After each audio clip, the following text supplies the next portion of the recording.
Welcome, everyone. I'm glad a lot of you stuck around. We have a great lineup of startups for this afternoon session. I'm going to kick us off and be leading and introducing these groups.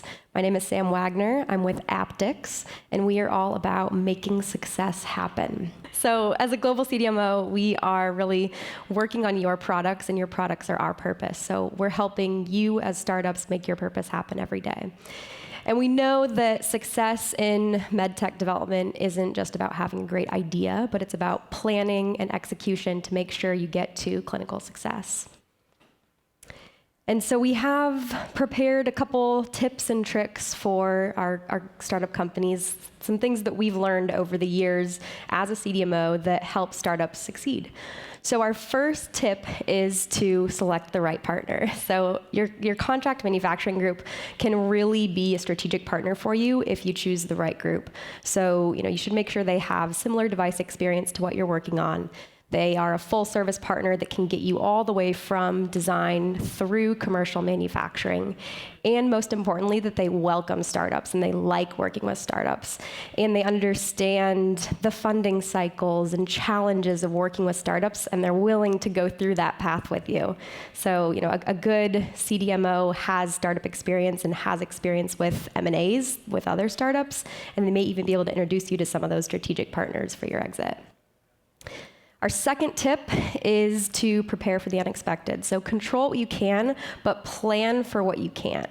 We know that R&D is a tortuous path, and you're going to have unexpected challenges, and you need to make sure that you've planned and are able to survive those challenges. So we always suggest at least a 20% buffer in your schedules and your budgets to make sure you'll survive your R&D challenges. Our third tip is to build with the end in mind. So a great prototype is not enough to bring you commercial success.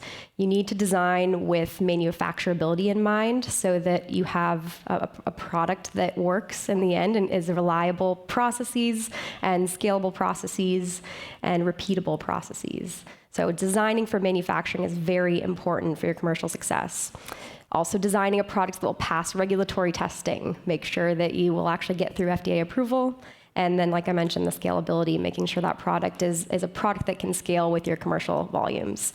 And then I like to recommend that you really are open about your target cost of goods with your partner, because if you're both aligned on that target from the beginning, you can work through that in the design and work with that goal in mind together. And then you'll have a commercially viable product at the end. Our final tip is to design with an MVP mindset. So really strive to get to market with a functional, approvable device, but don't strive for protection or perfection, or it will kill your progress.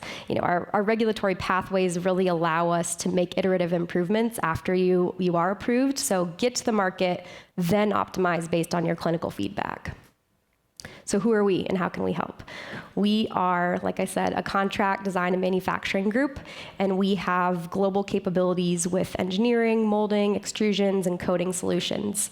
And we've been really excited to announce this year that we've actually acquired the Medical Murray Group in Charlotte, North Carolina, and this launches the new Aptyx Interventional Systems Group.